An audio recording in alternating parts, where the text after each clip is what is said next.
සුරංග සුරංගනේ මගේ වහන ගිල්ලා අර නංගිලාගේ ගාව කට්ටිය ඉන්නවා ඒක ලම්පට දානවා මම බකා දෙත් වෙනවා හදන්න කොහොමද ළඟ ටිකක් දුර යනවා සුරංග ළඟ ටිකක් දුර යනවා මේ පැත්තට ගියාම හතර මං ගන්නේ මෙයාට තමයි මං එතන අලියට මං කිව්වේ සෙප කරන්න කියලා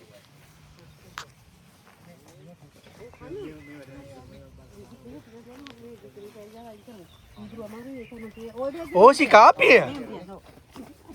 එහෙම උන් කියන්නේ අයියේ අර කොන එක්කම යවනම් හරි දැන් එන ගියා සුරංග ගියා